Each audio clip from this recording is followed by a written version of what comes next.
Hi friends, आप सभी का आपके अपने YouTube चैनल यूपीएससी इन्फो 24 में स्वागत है। तो दोस्तों, हम उम्मीद करते हैं कि आप सभी लोग स्वस्थ होंगे और खुश होंगे। फ्रेंड्स, ये जो वीडियो है पीजीटी नागरिक शास्त्र का भाग 184 है। तो अगर आप TGT, PGT, LT grade, GIC, KVS exam की तैयारी कर रहे हैं तो ये वीडियो आपके लिए है। दोस्तों, वीडियो के अंत तक बने रहिए और देखिए। अगर वीडियो पसंद आती है तो वीडियो को लाइक और चैनल को जरूर सब्सक्राइब कर लीजिए। दोस्तों, स्टार्ट करते हैं आज का पहला नंबर क्वेश्चन। भारतीय संविधान के किस भाग में संघ राज्य संबंधों का उल्लेख किया गया है? भारतीय संविधान के किस भाग में संघ राज्य संबंधों का उल्लेख किया गया है? ऑप्शन ए है भाग 10 में, ऑप्शन बी है भाग 11 में, ऑप्शन सी है भाग 14 में, ऑप्शन डी है भाग 15 में। तो आंसर आपका क्या हो जाएगा दोस्तों? बी सही हो जाएगा, भाग 11 में। भारतीय संविधान के भाग 11 में संघ राज्य संबंधों का उल्लेख किया गया है। आंसर आपका बी सही है। व्याख्या देख लीजिए। संघ तथा राज्यों के मध्य विधायी संबंधी प्रावधान संविधान के भाग 11 अनुच्छेद 245 से 255 तक में दिया है। अनुच्छेद 245 व 246 केंद्र और राज्यों के मध्य विधायी शक्तियों का तथा अनुच्छेद 248 जो है संसद की अवशिष्ट शक्तियों का उल्लेख है इसमें। और अनुच्छेद 249, 250, 252 और 253 के अंतर्गत संसद को राज्य सूची के विषयों पर विधायी अधिकार प्रदान किया गया है। आगे देखते हैं, ये सब इंपॉर्टेंट है, इसको आप नोट कर लीजिएगा। अगला क्वेश्चन है 112 नंबर। राष्ट्रपति के निर्वाचन में कौन भाग लेता है? राष्ट्रपति के निर्वाचन में कौन भाग लेता है? ऑप्शन ए है लोकसभा के सदस्य, ऑप्शन बी है राज्यसभा के सदस्य, ऑप्शन सी है राज्यों के विधानसभाओं के सदस्य, ऑप्शन डी है उपयुक्त सभी। तो दोस्तों, इसका आंसर हो जाएगा उपयुक्त सभी। और ये जितने हैं सब निर्वाचित सदस्य रहेंगे, मनोनीत कोई नहीं रहेगा। यहाँ पे निर्वाचित लिखना चाहिए लेकिन नहीं है, तो आप अपने सेंस लगाकर आंसर करेंगे उपयुक्त सभी। आंसर आपका हो जाएगा उपयुक्त सभी। व्याख्या देखिए। भारतीय संविधान के अनुच्छेद 54 में राष्ट्रपति के निर्वाचन मंडल का प्रावधान है। तो निर्वाचन मंडल का जो प्रावधान है वो किस अनुच्छेद में है? तो अनुच्छेद 54 में है, जिसके तहत राष्ट्रपति के निर्वाचन में लोकसभा तथा राज्यसभा और विधानसभाओं के सभी निर्वाचित सदस्य भाग लेते हैं। यहाँ पे ध्यान देंगे कि लोकसभा और राज्यसभा और जो विधानसभा है आपके, वहाँ के निर्वाचित सदस्य ही भाग लेते हैं, मनोनीत नहीं।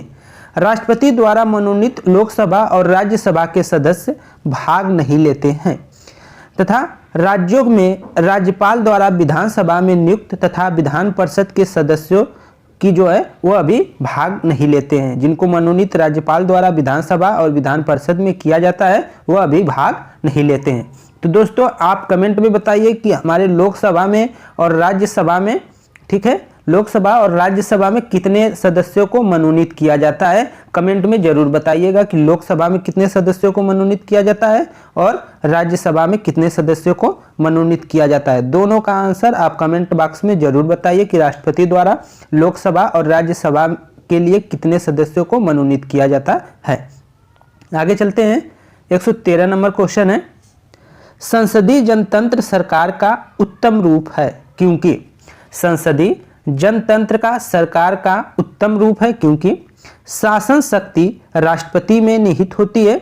ऑप्शन बी है प्रधानमंत्री सरकार का अध्यक्ष होता है, ऑप्शन सी है मंत्री उत्तरदायी होते हैं, ऑप्शन डी है उपयुक्त सभी। तो आंसर आपका सी सही हो जाएगा दोस्तों, मंत्री जो है उत्तरदायी होते हैं। संसदीय जनतंत्र सरकार का उत्तम स्वरूप है क्योंकि मंत्री उत्तरदायी होते हैं। ये ऑप्शन आपका सी सही है। व्याख्या देखते हैं।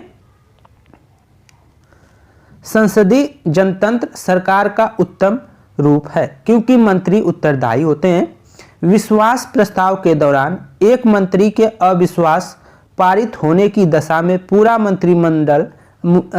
मंत्रिपरिषद त्याग पत्र दे देता है। भारतीय संविधान के अनुच्छेद 75(3) में मंत्रिमंडल के सामूहिक उत्तरदायित्व का उल्लेख है। तो मंत्रिमंडल के सामूहिक उत्तरदायित्व का उल्लेख किस अनुच्छेद में है?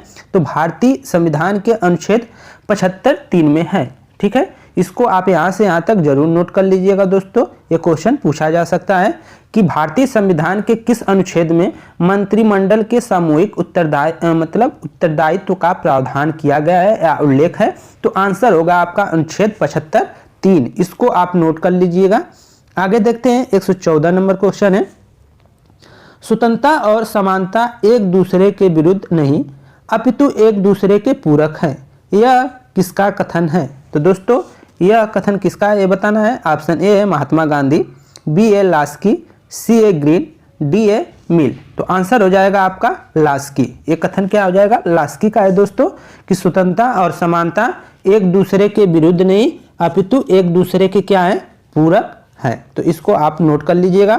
और एक ध्यान दीजिएगा दोस्तों, हमारा जो वीडियो था 182 नंबर वाला वीडियो, उसमें 95 नंबर पर क्वेश्चन पूछा गया था, ठीक है, कि अगर लोग अपने कर्तव्यों का पालन सही से करते हैं तो उन्हें अधिकार हुबहू मिल जाएगा। तो ये कथन जो था वो महात्मा गांधी का था, उसमें लास्की कहा गया था, लेकिन व्याख्या जब किया गया था तो उसमें यही वाला चीज डाला गया था। तो जो व्याख्या था वो तो सही था कि स्वतंत्रता और समानता एक दूसरे के विरुद्ध नहीं अपितु एक दूसरे के पूरक हैं, यह लास्की महोदय ने कहा था। तो ये वाला व्याख्या तो उसका सही था, लेकिन उसका जो क्वेश्चन था, क्वेश्चन का आंसर महात्मा गांधी होना चाहिए, वहाँ लास्की हो गया था। तो उसको हम संशोधन करा दिए थे, जो 183 नंबर वीडियो है उसी में पहला क्वेश्चन बनाकर। तो जो लोग इस चैनल से जुड़े हैं उनको तो मिल गया होगा, जो पूरा सब्सक्राइब किए होंगे, और कुछ लोग नए होंगे या देख रहे होंगे तो उनको नहीं मिल पा रहा होगा। तो दोस्तों हमारा यही प्रयास रहता है कि अगर कोई वीडियो में कोई क्वेश्चन गलत हो जाता है, ह्यूमन है हम लोग, सभी लोग मानव ही है, गलतियां सबसे होती है। हम भी कोई ये नहीं कि बहुत बड़े विद्वान है, प्रखंड है, हम भी किताबों की सहायता से ही आप लोगों को क्वेश्चन कराते हैं, जिसमें कि किताबें अगर गलत की रहती है तो हमसे भी गलतियाँ हो जाती है। लेकिन कुछ क्वेश्चन को सुधार लिया जाता है, कुछ कन्फ्यूजन बस बना दिया जाता है। लेकिन आप लोग भी पढ़ते हैं, सभी लोग बड़े हैं, 21 साल से सभी का एज ऊपर ही होगा, तो आप लोग भी समझदार हैं, आप लोग भी पढ़ रहे हैं। अगर गलतियाँ पकड़ी जाती है तो आप जरूर कमेंट में कमेंट कर दिया करिए, जिससे कि अन्य दोस्तों का हानि ना हो सके। यहाँ पे गलतियाँ बताना है, इससे नहीं है कि हम नहीं बताएंगे या कुछ वैसा करेंगे तेज या मध्यम का, वैसा कुछ बात नहीं है। आप लोग सहयोग करिए, एक ही परिवार के सभी लोग सदस्य हैं, मिलकर पढ़िए। जब ये धन है, जो शिक्षा होता है, वो बांटने से बढ़ता है। तो एक दूसरे से शेयर किया करिए, ज़्यादा चुराने का प्रयास मत करिए। आपसे कमज़ोर जो पढ़ने में है उनका आप हेल्प करिए, जिससे आपका भी ज्ञान बढ़ता रहेगा। तो ये है दोस्तों, तो इसको आप वहाँ पे देख लीजिएगा। 182 नंबर जो वीडियो है उसका क्वेश्चन नंबर जो है 95 में थोड़ा त्रुटियाँ थी, लेकिन व्याख्या यही हम बताए थे, व्याख्या आपको यही मिला होगा। तो ये था। तो दोस्तों इसका आंसर हो गया कि स्वतंत्रता और समानता एक दूसरे के विरुद्ध नहीं अपितु एक दूसरे के पूरक हैं। ये किसने कहा है, तो ये लास्की का कथन है। आगे चलते हैं फ्रेंड्स, इसका व्याख्या देख लेते हैं। लास्की के अनुसार स्वतंत्रता और समानता एक दूसरे के विरुद्ध नहीं अपितु एक दूसरे के पूरक हैं। यहाँ पे ये नहीं रहना चाहिए, विरुद्ध नहीं अपितु एक दूसरे का क्या है, पूरक है, ये लास्की ने कहा है। लास्की ने समानता के बिना स्वतंत्रता को एकांगी और अपूर्ण माना है। लास्की के स्वतंत्रता समानता पूरक से तात्पर्य अमानवीय व्यक्तित्व को विकसित करना है। आगे देखते हैं 115 नंबर क्वेश्चन, निम्नलिखित में से कौन सा कार्य राजनीतिक दल करते हैं। कौन सा कार्य राजनीतिक दल करते हैं दोस्तों, ये बताना है। ऑप्शन ए है कानूनों की व्याख्या, ऑप्शन बी है न्यायाधीशों की नियुक्ति, ऑप्शन सी है सरकारी अधिकारियों की नियुक्ति, ऑप्शन डी है लोक मत का निर्माण। दोस्तों आपको दिख गया होगा कानून कौन बनाता है, कानून की व्याख्या सर्वोच्च न्यायालय करेगा, और इसके बाद न्यायाधीशों की नियुक्ति राष्ट्रपति करता है, और सरकारी अधिकारियों की नियुक्ति अलग अलग अधिकारी या मंत्री या इस तरह होता है। तो ये अलग अलग तरीके का है, ठीक है, प्रावधान। लेकिन जो ए वाला है 4 यही सही है, ये बाकी के तीनों गलत है क्योंकि वो सही नहीं है। तो इसको आप ध्यान रखेंगे, आपका आंसर होता है डी, ठीक है। निम्नलिखित में से कौन सा कार्य राजनीतिक दल का नहीं है। राजनीतिक दल जो होते हैं लोकमत का निर्माण करते हैं, लोकमत जुटाते हैं, ऐसा करते हैं, और अपना चुनाव का प्रचार प्रसार करते हैं, ये सब उनका है। अपना एजेंडा कोई रहता है, उस एजेंडा को फॉलो करते हैं, और कोई नेता चुनते हैं, नेता को चुनाव में खड़ा कराते हैं, ये सब है राजनीतिक दल का कार्य। ये तीनों नहीं है, तो आपको दिख गया होगा आंसर। व्याख्या देख लेते हैं, सब क्लियर हो जाएगा। जनमत या लोकमत का निर्माण प्रमुख इकाइयों द्वारा होता है, जिसमें राजनीतिक दल, प्रेस, चलचित्र, टीवी एवं रेडियो, व्यवस्थापिका तथा शैक्षणिक संस्थाएं, सार्वजनिक सभाएं तथा निर्वाचन आदि है। प्रेस संचार के महत्व को, जो प्रेस है उसको संचार माध्यम कहते हैं। प्रेस संचार माध्यम के महत्व को देखते हुए लोकतंत्र का चतुर्थ स्तंभ कहा गया है। एक क्वेश्चन बार बार पूछा गया है कि लोकतंत्र का चतुर्थ स्तंभ किसे कहा गया है, तो वो क्या है, संचार माध्यम दिया रहेगा तो संचार माध्यम कर लेंगे। प्रेस अधिकांश जगह प्रेस ही लिखा रहेगा तो आप प्रेस कर लेंगे। ठीक है, यही हो गया। आगे देखते हैं दोस्तों, निम्न में से कौन सा राज्य का नीति निदेशक सिद्धांत संविधान में बाद में जोड़ा गया? कौन सा संविधान में बाद में जोड़ा गया है जो नीति निदेशक तत्व है दोस्तों? ऑप्शन ए है ग्राम पंचायतों का संगठन, ऑप्शन बी है गोवध निषेध, ऑप्शन सी है मुफ्त कानूनी सहायता, निःशुल्क कानूनी सहायता, ऑप्शन डी है समान नागरिक संहिता। तो इसका आंसर जो हो जाएगा सी सही हो जाएगा। मुफ्त निःशुल्क जो कानूनी सहायता है वो आपको बाद में जोड़ा गया है नीति निदेशक तत्व में। इसका व्याख्या देख लेते हैं। 86वें संविधान संशोधन 2002 द्वारा अनुच्छेद 45 को संशोधित किया गया है, जिसमें 6 वर्ष से 14 वर्ष तक के आयु के सभी बच्चों को प्रारंभिक शिक्षा मुक्त किया गया तथा अनुच्छेद 39 क में समान न्याय और निःशुल्क विधि सहायता का उल्लेख है। तो दोस्तों यहाँ पे आपको, अगर आप पीजीटी की तैयारी कर रहे हैं तो आप अनुच्छेदों को ज़्यादा ध्यान से पढ़ेंगे, सीरियस अनुच्छेद पढ़िएगा। टीजीटी में आपका अनुच्छेद कम आता है लेकिन पीजीटी में आपको टिपिकल थोड़ा कठिन मिलेंगे, तो अनुच्छेद के द्वारा ही टिपिकल किया जाएगा कि किस संशोधन किस सन में हुआ था, इस संशोधन में क्या प्रावधान किए गए थे। ये सब चीज़ें आप जरूर याद रखिएगा। सभी का कोटेशन जो है, कोटेशन को याद करना है, चाहे वो रूसो हो, प्लेटो हो, अरस्तु हो या कोई भी हो, मैकाइबर हो, तो इन सब का आपको कोटेशन याद करना है।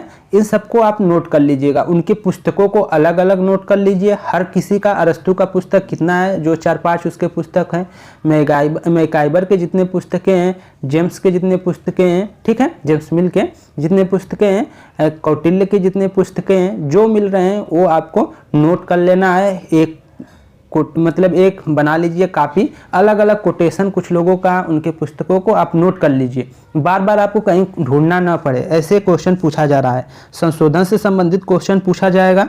तो ये सब चीज़ें मतलब आप पढ़ रहे हैं तो ये मालूम होना चाहिए कि कहाँ कहाँ से क्वेश्चन पूछा जा रहा है और उस टॉपिक को हमको ज़्यादा कवर करना है जहाँ से क्वेश्चन उठाया जा रहा है।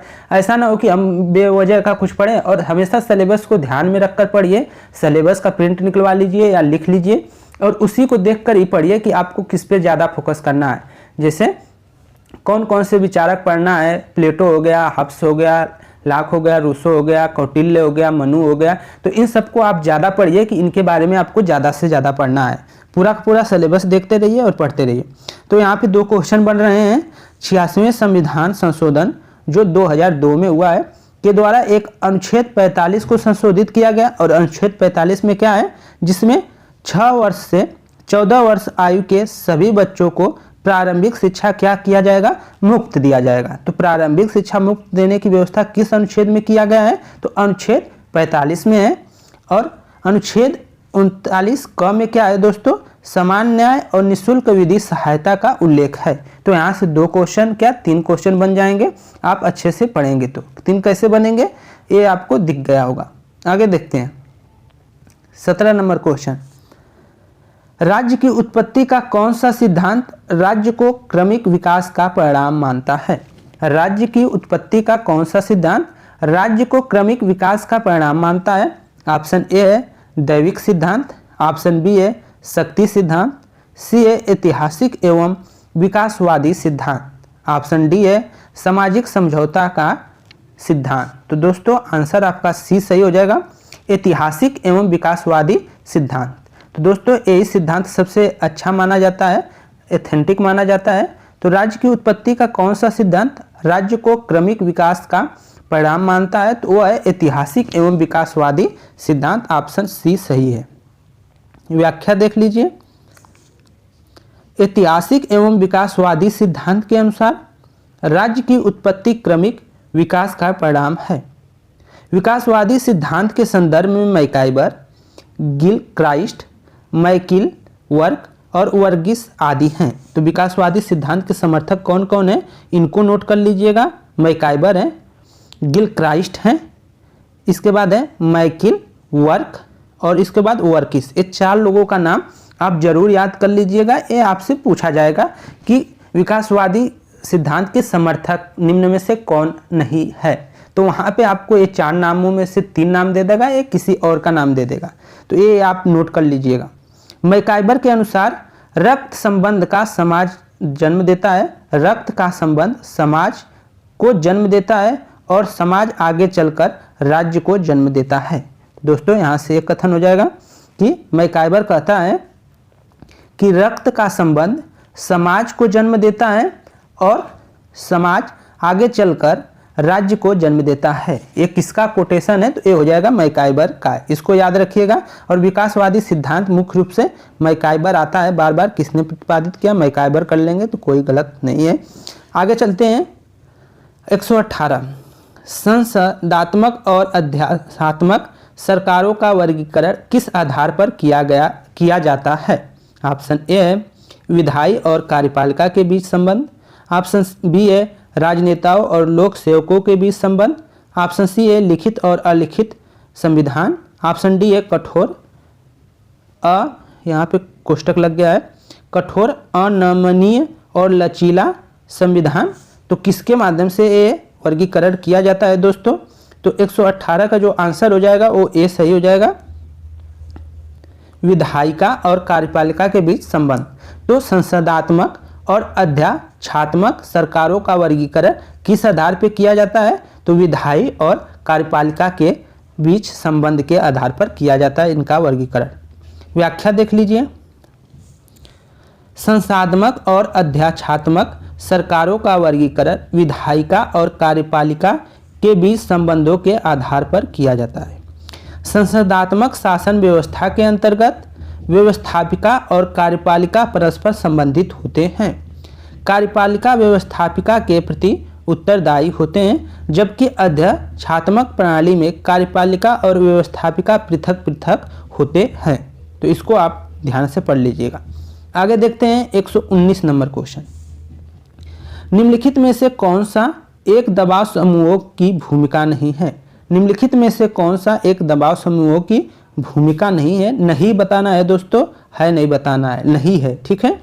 अपने हित वृद्धि के लिए चुनाव लड़ना, ऑप्शन बी है अपने पक्षधर अभ्यर्थियों को नियोजित होने में सहायता देना, अपने लक्ष्य का उन्नत सफल बनाने में सहायता लेने के लिए विधायकों को संरक्षण देना, ऑप्शन डी है लोकमत को प्रभावित करने और उसका समर्थन पाने का ध्यान करना। तो इसमें से आंसर आपका ए सही हो जाएगा, ठीक है। अपने हित वृद्धि के लिए चुनाव लड़ना, ये आपका आंसर है। आगे चलते हैं दोस्तों, व्याख्या देखते हैं। दबाव समूह आधुनिक प्रजातंत्र के अभिन्न अंग है। दबाव समूह आधुनिक प्रजातंत्र के अभिन्न अंग है। यह अमेरिकी राजनीतिक व्यवस्था की देन है, परंतु प्रजातांत्रिक देशों की राजनीति में इन दबाव समूहों का इतना महत्व नहीं है कि फाइनर ने इन्हें अज्ञात साम्राज्य की संज्ञा दी है, ठीक है। फाइनर ने इसे क्या कहा है दोस्तों, दबाव समूह को अज्ञात साम्राज्य की संज्ञा दी है। ये अपने हित वृद्धि के लिए चुनाव नहीं लड़ते हैं। शुम्पीटर ने दबाव समूहों को लोकतांत्रिक व्यवस्था में गुमनाम साम्राज्य के शासक कहा है। तो अलग अलग है, इनको फाइनर का यहाँ से यहाँ तक याद कर लीजिएगा। और शुम्पीटर ने दबाव समूहों को क्या कहा है, तो गुमनाम साम्राज्य का शासक कहा है। तो इसको आप जरूर नोट कर लीजिएगा, एक कोटेशन है दोनों का। आखिरी क्वेश्चन है 120 नंबर। भारत में एकल संक्रमणीय वोट पद्धति कौन चुना जाता है। भारत में एकल संक्रमणीय वोट पद्धति से कौन चुना जाता है दोस्तों, ये आपको बताना है। तो ऑप्शन ए है प्रधानमंत्री, ऑप्शन बी है राष्ट्रपति, ऑप्शन सी है लोकसभा अध्यक्ष, ऑप्शन डी है आपका राज्यपाल। तो इसमें से आंसर आपका हो जाएगा राष्ट्रपति। राष्ट्रपति को एकल संक्रमणीय वोट पद्धति से चुना जाता है। तो ए आपका आंसर हो जाएगा बी, राष्ट्रपति। व्याख्या देख लीजिए। भारत में एकल संक्रमणीय वोट पद्धति से राष्ट्रपति का चुनाव होता है। अनुच्छेद 55 के अनुसार राष्ट्रपति का निर्वाचन अनुपातिक प्रतिनिधित्व पद्धति के अनुसार एकल संक्रमणीय मत द्वारा होता है। ऐसे निर्वाचन में मत गुप्त होगा तथा यथावत विभिन्न राज्यों के प्रतिनिधित्व में मतदान को एकरूपता रखी जाएगी। तो दोस्तों ये थे आपके राजकीय इंटर कॉलेज प्रवक्ता 2009 के नागरिक शास्त्र के पेपर, जो पूरे 120 क्वेश्चन कई पार्ट में हुए हैं। तो राजकीय इंटर कॉलेज प्रवक्ता 2009 में जो पेपर हुआ था उसका व्याख्या था हल सहित। हो सकता है कि ये वीडियो आप लोग को पसंद आई हो। अगर आप वीडियो के अंत तक आ चुके हैं दोस्त, तो वीडियो को आपने अंत तक देखा है, इसलिए आपको बहुत बहुत धन्यवाद। दोस्तों वीडियो पे बने रहिए। अगर पसंद वीडियो आई है तो वीडियो को लाइक कर दें और चैनल पे नए हैं तो चैनल को सब्सक्राइब कर लें। दोस्तों धन्यवाद।